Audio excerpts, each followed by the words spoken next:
What's up and welcome back to Tactical Shigarami TV.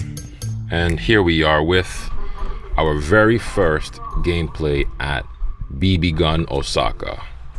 This is the second field that I played at since I've been to Osaka overall. For those of you guys who are OG followers of the channel, you do know that I was in Osaka for quite some time before I moved to Aichi a few years back. But when I got into Airsoft in Osaka, I pretty much played at one main field up in Osaka. But now, as I kind of branched out a little bit more and decided to play more Airsoft and visit more fields, we got the opportunity to kind of venture out and really see what's going on in these other environments and so forth.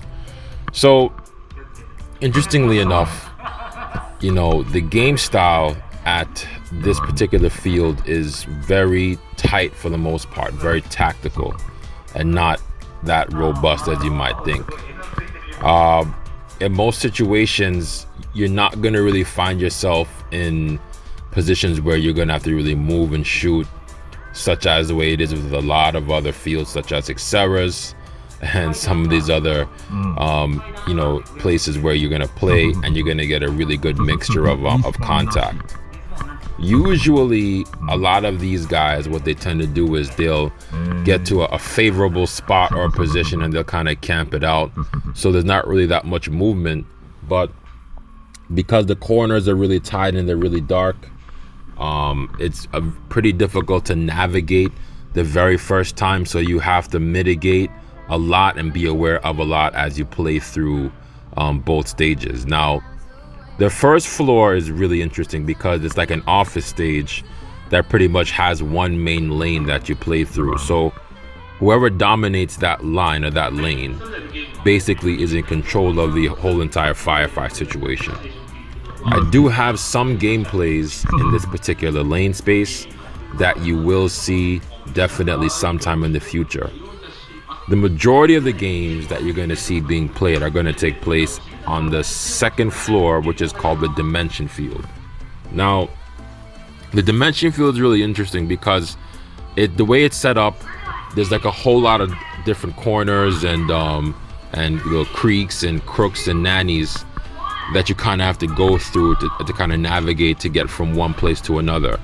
A lot of it is cut off by zinc, and they do have some like two main rooms that you start off in when you first decide to play a game up there, because you do get a choice, and I'm going to talk about that in a second. But in your starting position, you start off in a room where you have to perform a tactical entry right through a door, and one of those doors either takes you to the main side of the scaffolds, which kind of goes into the middle of the field, which is pretty much a kill box that you don't want to be in for too long, or the other door will probably take you into like a little maze, a CQB labyrinth, where you can get flanked from either side.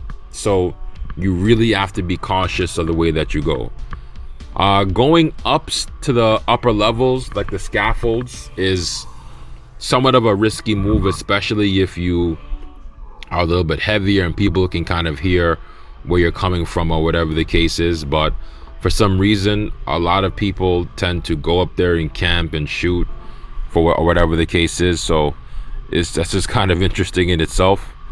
For me personally, I'm not the kind of person that really favors that style. Usually, if I can, in the majority of my games, I prefer to move, but it's pretty difficult to do that in those kind of situations where you are just kind of pretty much bombarded from different angles. A lot of the corners are really dark, so your best bet is to carry some kind of tactical light or some kind of flashlight.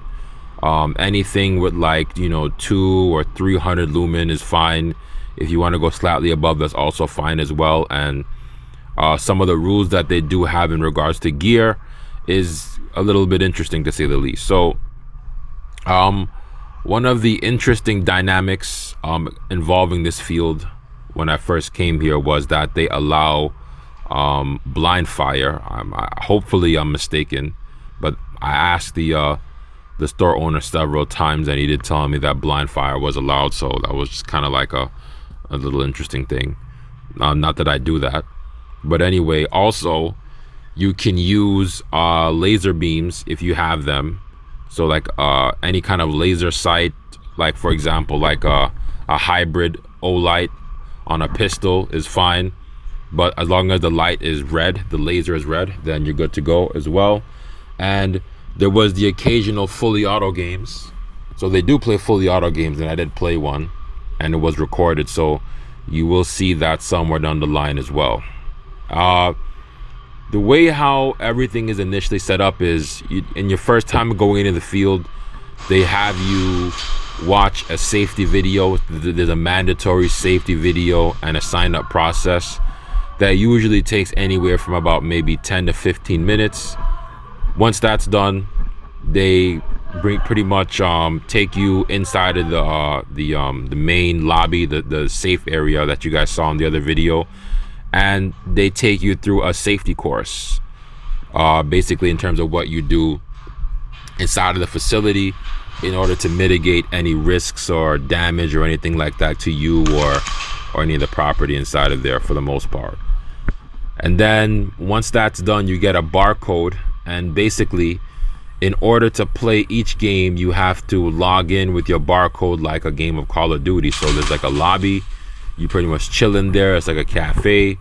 For those of you guys that saw, they got like some drinks and a little setup, and you literally just set yourself up, and when you're ready to go, you take your barcode and you scan it on any one of the maps that you want to play on, and then you pretty much just wait, and the computer or the system randomizes the teams, and that's how it goes. So unlike some of the other fields that you go to where you can go as a team, I guess as a group, and then play on the same team for the whole day, it doesn't really work like that here from what I've seen. It randomizes everything, and pretty much there's no, as far as balancing, I'm not sure how the system balances it, but it does its own balancing. And based on the amount of games you played, because it does have a tracker, there is a ranking system like Call of Duty or Rainbow Six that actually shows up on the TV screen inside of the building.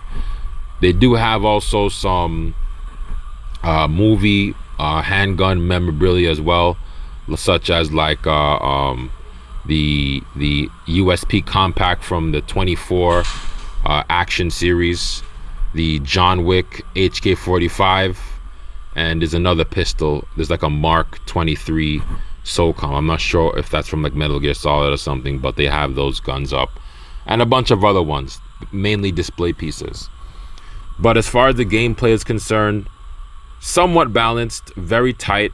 I would advise anyone who's playing here to pretty much bring a pistol for the most part, some type of flashlight for your handgun, just to kind of keep some kind of balance going on there, and you should be okay.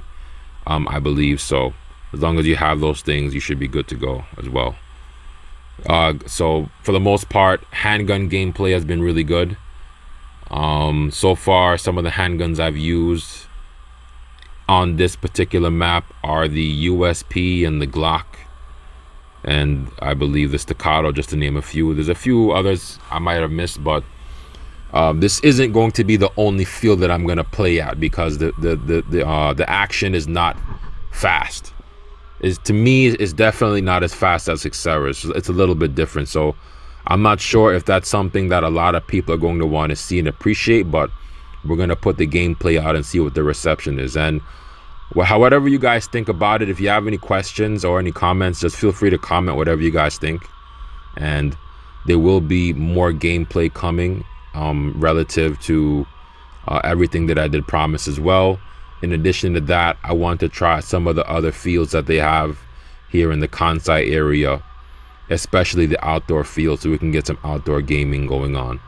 And that's pretty much it, guys. I did somewhat enjoy this one. This particular game wasn't very eventful.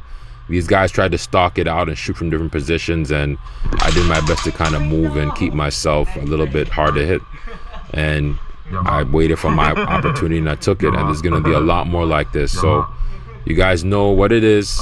Stay tuned. This is Takashi Grami TV. Don't forget to like, comment, share, subscribe, hit the noti bell, all that good jazz. We'll be coming to you with more gameplay as well and more feature videos. So stay tuned and don't forget to do what you always do. Take care and see you soon.